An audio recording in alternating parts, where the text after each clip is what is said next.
నమస్తే. Welcome to our channel. నేను మీ సిరి. ఈరోజు మనతో పాటు జూమ్ కాల్‌లో ఉన్నారు డాక్టర్ అందె సత్యం గారు, పొలిటికల్ అనలిస్ట్. నమస్కారం సార్. నమస్తే అండి. సార్ ఇప్పుడు చూస్తున్నట్టయితే రేవంత్ రెడ్డి గారి ప్రభుత్వం చాలా ఫాస్ట్‌గా పనిచేస్తుందని అనుకోవాలా సార్? ఎందుకంటే ఎక్కడ చూసినా ఎక్కడైతే అవినీతి జరిగిందో గత 10 ఏళ్లలో ఏదైతే జరిగిందో అంటే యాడ్స్ రూపంలో గావచ్చు, ఏదైతే ప్రాజెక్ట్స్ రూపంలో గావచ్చు, ఏదైనా గాని ఏది జరిగినా గూడా ఇది ఎంత అవినీతి జరిగింది, ఏంటి అనేది చెప్పి అతను బయటపెట్టే ప్రయత్నంలో అయితే చేస్తున్నా అని చెప్పేసి చెప్తున్నారు సార్. నిజంగా బయటపెడితే అసలు ఇది ఎవరికి ప్రమాదం సార్. అంటే కేసీఆర్ గారికైనా లేకపోతే మిగతా మంత్రులకి ఎమ్మెల్యేలు వీళ్ళు కూడా ఉన్నారు గదా! వీళ్ళకి కూడా ఏదన్నా ప్రాబ్లమ్ వచ్చే పరిస్థితి ఉందా? యాడ్స్ అనేదే అది ఏ యాడ్ అన్నా గానివ్వండి, డిజిటల్ మీడియా గానివ్వండి, పేపర్ గానివ్వండి, ఇంకేదైనా గానివ్వండి. రైట్. Unproductive expenditure. దానివల్ల కన్జ్యూమర్ యొక్క సేఫ్టీ పెరగటం గాని, లేదా కన్జ్యూమర్ యొక్క హ్యాపీనెస్ పెరగటం గాని ఉండదు. రైట్. అది కేవలం యాడ్స్ అనేటువంటి ఉన్నది ఉన్నట్టుగా ప్రచారం చేసుకోవటం, లేదా లేనిది ఉన్నట్టు కూడా ప్రచారం చేయటం అనే హ్మ్. యాడ్స్‌నిస్తారు. అయితే ప్రభుత్వం వాస్తవానికి ప్రజలకు చేసే మేలు కన్నా, ఈ యాడ్స్ ద్వారా ప్రచారం ఎక్కువ చేసుకొని, ప్రచారం పొందటానికే చాలా ప్రభుత్వాలు యాడ్స్ ద్వారా ప్రయత్నం చేస్తా ఉంటాయి. హ్మ్. గత సార్. సంవత్సరం, గత 5 ఏళ్లుగా కేంద్ర ప్రభుత్వం గూడా అట్లే ఎక్కువ యాడ్స్ మీద ఖర్చు పెట్టింది. యాడ్ ఎక్స్‌పెండిచర్ ఎక్కువుందని చెప్పేసి అనేక చర్చలు జరిగినాయి. కాబట్టి ఏ ప్రభుత్వానికైనా యాడ్ ఏజెన్సీ మీద ఖర్చు పెట్టేదంతా అన్‌ప్రొడక్టివే. దానివల్ల రైట్ ఉత్పత్తి సార్. పెరిగేది లేదు. కేవలం హ్మ్. ఊదరగొట్టుడు తప్ప దానివల్ల వచ్చేది ఏమీ ఉండదు. కాబట్టి దానివల్ల వెల్‌ఫేర్ వచ్చేది గూడా ఉండదు. అందుకని రైట్. దాని మీద చేసిన ఖర్చంతా కూడా ప్రజల మీదనే భారంగా పడతది. అందుకనే యాడ్స్ మీద పెట్టేటువంటి ఖర్చు ఏ రాష్ట్ర ప్రభుత్వమైనా తగ్గించడం మంచిది. ఎప్పుడో హ్మ్. ఒక కొత్త ప్రోగ్రామ్ చేపట్టినప్పుడో, లేదా కన్‌క్లూజన్ ఉన్నప్పుడో అటువంటి యాడ్స్ ఇస్తే పర్వాలేదు. కానీ సంవత్సరం పొడుగుతా ఇవే యాడ్స్ ఇచ్చుకుంటా పోతే అన్‌ప్రొడక్టివ్ ఎక్స్‌పెండిచర్ పెరుగుతుంది. హ్మ్. రైట్. అట్లనే ఇది మేడిగడ్డ ప్రాజెక్ట్‌ని సందర్శించడానికి నలుగురు మంత్రులైతే వెళ్లారు. దాన్ని సందర్శించి దాంట్లో జరిగిన అవినీతిని గూడా బయట పెడతామని జెప్పి దాని మీద గూడా చర్చిస్తామని జెప్పేసి చెప్తున్నారు సార్. సో, ఒక్కవేళ దీంట్లో అవినీతి జరిగింది అని తెలిస్తే ఇది కేసీఆర్‌కి ఎ ఎట్లాంటి కేసీఆర్ మీద ఎలాంటి చర్యలు తీసుకునే అవకాశం ఉంటుంది సార్? కానీ మేడిగడ్డ బ్యారేజీ కుంగిపోవటం, మిగతా బ్యారేజీలో గూడా అదే విధంగా జరిగే అవకాశం ఉందని సెంట్రల్ ఆహ్, కమిషన్ చెప్పటం, ఇవన్నీ గూడా చాలా దురదృష్టం. ఎందుకంటే దరిదాపు 3 బ్యారేజ్‌లకు కలిసే 16,000 కోట్లయిందంటున్నారు. రైట్. తర్వాత ఇవాళ అవి బ్యారేజ్ దగ్గర 2, 3 టీఎంసీలు నీళ్లు నిలవ ఉండకపోతే లిఫ్టులు నడిచే పరిస్థితి ఉండదు. రైట్. కాబట్టి నీళ్లు ఆపితే అవి మళ్ళీ కుంగిపోతాయి అంటున్నారు. హ్మ్. మరి 1,00,000 కోట్ల ప్రాజెక్టు. మొత్తానికి రైట్. కలిపితే 1,20,000 కోట్ల ప్రాజెక్ట్ అంటున్నారు. తర్వాత అదనపు టీఎంసీ వాడుకునే సౌలభ్యం కొరకు. రైట్. ఇప్పటికే మోటార్లు దరిదాపు 17 మోటార్లలో 7 మోటార్లు మునిగి ఆగమైపోయారు. తర్వాత పని ఒక్క చేయడం మోటార్ లేదు. Repair right. చేశారు. రైట్. పని చేయట్లేదు. తర్వాత ఇవాళ ఈ ఎత్తిపోతలు గూడా మొత్తం 5 ఏళ్లలో పోసింది గూడా ప్రతి సంవత్సరం 180, 200 టీఎంసీలు ఎత్తిపోశారు. రైట్. కాబట్టి ఆ రిజల్ట్ కూడా రాట్లేదు. తర్వాత 5,000 మెగావాట్ల విద్యుత్ శక్తికి ఉపయోగించుకోవాల్సొస్తుంది. ఇదంతా గందరగోళంగా ఉంది. ఈ హ్మ్. గందరగోళంలో ఇప్పుడు ఇవి బ్యారేజీలు కుంగిపోయినాయి. ఈ రైట్. బ్యారేజీలు కుంగిపోయినప్పుడు వీటిని మళ్ళీ రీకన్‌స్ట్రక్ట్ చేయాలని స్టేటు డిజైన్ కమిటీని అడిగితే మా వల్ల కాదిది. సెంట్రల్ వాటర్ కమిషన్ గాని, ఐఐటీలని గాని అడగండి అంటున్నారు.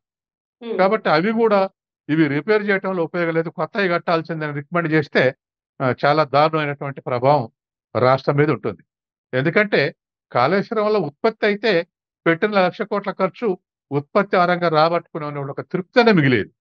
రైట్ కానీ సార్. ఇప్పుడు దాని వాల్యూ 0. అవి నడవకపోతే హ్మ్. పంటలు పండేటువంటి అవకాశం లేదు. హ్మ్.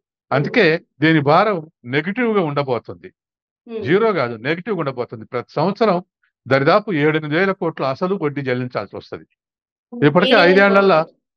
దరిదాపు 40,000 కోట్లు చెల్లించుంటారు. రైట్ అందుకని సార్. ఖచ్చితంగా దీన్ని ఎవరో ఒకళ్ళని వీళ్ళని ఫిక్స్ చేయకపోతే ఆట ఆడుకున్నట్టు అయిపోయింది. 1,00,000 కోట్ల ప్రాజెక్టు ఆట ఆడుకోవడంలాగా మారింది. Right over sir. కాన్ఫిడెన్స్ తోటి పాలిటీషియన్స్ చేశారా ఈ పని? లేదా పాలిటీషియన్స్ కమాండ్‌లో ఇంజినీర్స్ చేశారా? లేతే ఈ 2 కరెక్ట్‌గుంటే కాంట్రాక్టర్లు ఆహ్, ద ఇది లోపంతోటి క్వాలిటీ లేకుండా కట్టారా? ఇవన్నీ తేలాలి. 1,00,000 రైట్ సార్. కోట్లంటే మామూలు విషయం గాదు. అవును సార్. కాబట్టి ఇవి తేల్చి దాన్ని అకౌంటబిలిటీని ఫిక్స్ చేయటం అవసరం. హ్మ్. అంటే ఇప్పుడు దీని మీద అంటే ఒకవేళ ఎవరు చేశారనేది బయట పెడితే వాళ్ళ మీద ఎలాంటి చర్యలు ఉండే అవకాశాలుంటాయి సార్? ఇప్పుడు చీఫ్ ఇంజినీరు వరకు వెళ్తది. తర్వాత రైట్ సార్. వాటరు మినిస్టర్ నీటిపారుదల శాఖ మంత్రి ఎవరో, ఆ నీటిపారుదల శాఖ మంత్రి కూడా క్లియరెన్స్ ఇచ్చుంటాడు. Right sir. అందుకని నీటిపారుదల శాఖ మంత్రి వరకు అకౌంటబిలిటీ ఉంటది. ముఖ్యమంత్రి అకౌంటబిలిటీ ఉంటదా లేదా అనేది నార్మ్స్ చూస్తే తెలుసు అని. ఆ హ్మ్. అకౌంటబిలిటీ ఉంటుందా లేదా అనేది. మాజీ రైట్ సార్. ముఖ్యమంత్రి.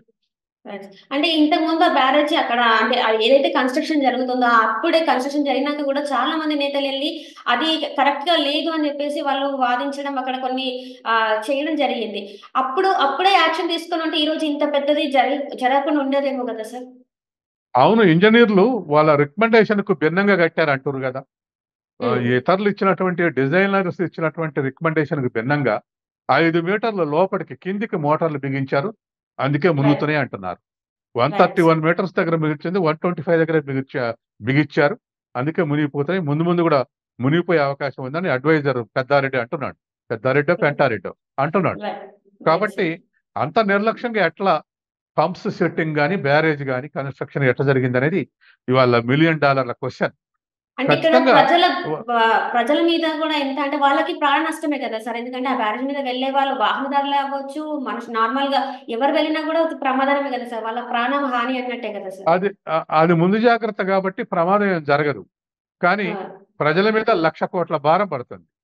దర్దాపు లక్ష బడ్జెట్‌లో 3, 4% బడ్జెట్ వడ్డీ అసలు కింద కట్టాల్సొస్తుంది.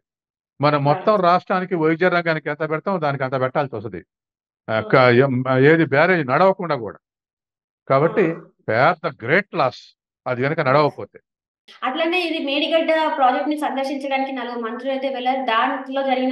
దాన్ని సందర్శించి దాంట్లో జరిగిన అవినీతిని గూడా బయట పెడతామని జెప్పి దాని మీద గూడా చర్చిస్తామని జెప్పేసి చెప్తున్నారు సార్. సో, ఒక్కవేళ దీంట్లో అవినీతి జరిగింది అని తెలిస్తే ఇది కేసీఆర్‌కి ఎ ఎట్లాంటి కేసీఆర్ మీద ఎలాంటి చర్యలు తీసుకునే అవకాశం ఉంటుంది సార్? కానీ మేడిగడ్డ బ్యారేజీ కుంగిపోవటం, మిగతా బ్యారేజీలో గూడా అదే విధంగా జరిగే అవకాశం ఉందని సెంట్రల్ ఆహ్, కమిషన్ చెప్పటం, ఇవన్నీ గూడా చాలా దురదృష్టం.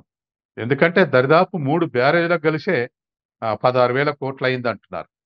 రైట్. తర్వాత ఇవాళ అవి బ్యారేజ్ దగ్గర 2, 3 టీఎంసీలు నీళ్లు నిలవ ఉండకపోతే లిఫ్టులు నడిచే పరిస్థితి ఉండదు. రైట్ కాబట్టి సార్. నీళ్లు ఆపితే అవి మళ్ళీ కుంగిపోతాయి అంటున్నారు.